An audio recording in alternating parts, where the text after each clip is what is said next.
আসসালামু আলাইকুম, welcome to Urmi's kitchen. সবাই কেমন আছেন? নিশ্চয়ই ভালো আছেন। আল্লাহর রহমতে আমরাও ভালো আছি। আজ কলা দিয়ে একটি ভর্তার রেসিপি শেয়ার করব। এই কলার ভর্তাটা এতটা মজা হয়েছিল, এক অন্যরকম স্বাদ হয়েছিল এই ভর্তার মধ্যে। এখন রেসিপিটা আপনাদের সাথে শেয়ার করব। ভর্তা বানানোর জন্য কলাকে আমি কেটে ধুয়ে পরিষ্কার করে নিয়েছি আর চুলায় বসিয়ে দিয়েছি ফ্রাই প্যানে। এখানে বেশি করে কাঁচামরিচ দিয়েছি আর রসুন আস্ত রেখেছি কুয়া। কলাকে এভাবে কেটে নিয়েছিলাম। আর এটার মধ্যে আমি কোনো পানি দিয়ে সিদ্ধ করব না। আর এখানে পেঁয়াজ, রসুন আর কাঁচামরিচ দিয়েছি। আপনারা চাইলে লাল মরিচ, শুকনো লাল মরিচও দিতে পারেন। আর এখন দিচ্ছি স্বাদ মতো লবণ। এভাবে কলা ভর্তা বানালে আসলে খেতে খুব ভালো লাগে, অন্যরকম একটা স্বাদ হয়। আর এখানে দিচ্ছি কালো জিরা। কালো জিরা আমাদের শরীরের জন্য খুব উপকারী, সেজন্য কালো জিরা দিয়েছি ভর্তার মধ্যে। আর এখন দিচ্ছি সরিষার তেল।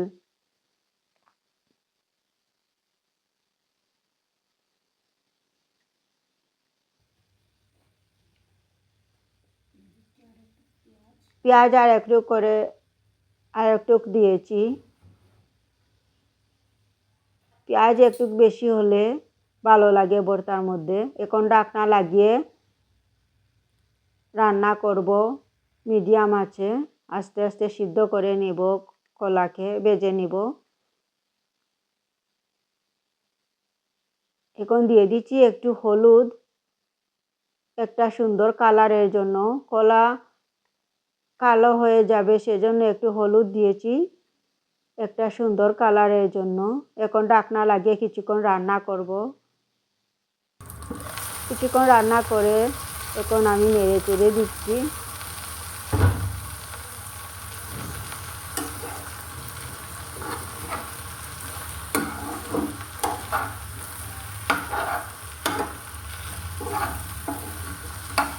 চুলার আগুন মিডিয়াম আঁচে রেখে ভেজে নিতে হবে।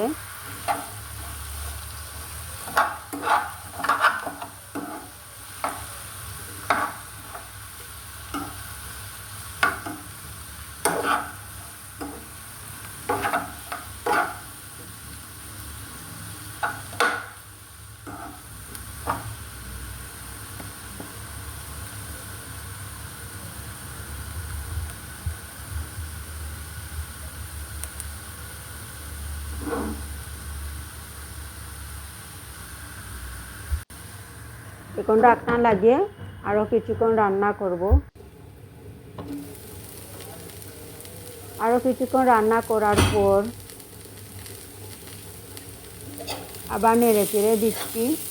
আর কলা ভর্তার জন্য ভাজা হয়ে গিয়েছে। আর দেখুন কত সুন্দরভাবে সিদ্ধ হয়েছে।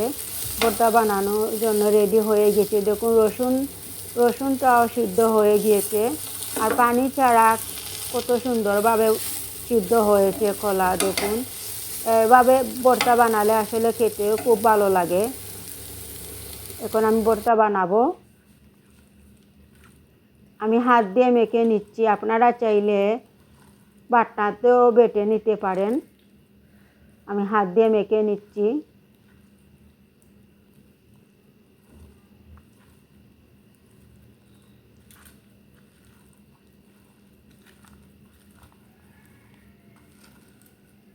আর কত সুন্দরভাবে সিদ্ধ হয়েছে কলা।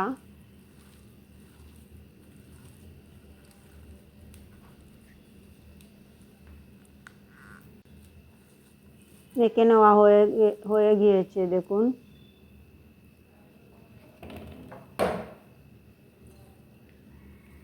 এখন দিয়ে দিচ্ছি ধনিয়ার পাতা। ধনিয়ার পাতা আসলে ভর্তার মধ্যে খেতে খুব ভালো লাগে। এখন দিয়ে দিচ্ছি সরিষার তেল। এভাবে বানিয়ে খেয়ে দেখবেন, কত মজা হয় ভর্তা, কলার ভর্তা। মেখে নেওয়া হয়ে গিয়েছে।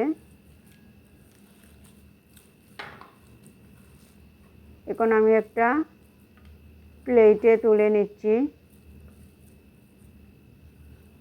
পরিবেশনের জন্য। দেখুন কত সুন্দর হয়েছে এই ভর্তাটা, দেখুন কত সুন্দর হয়েছে, খেতেও মাশাআল্লাহ খুব মজা হয়েছিল। এখন আমি আবার উপর থেকে একটু সরিষার তেল দিয়ে দিচ্ছি। আমার এই রেসিপি কেমন হয়েছে কমেন্ট করে জানাবেন। সবাই ভালো থাকবেন। আল্লাহ হাফিজ।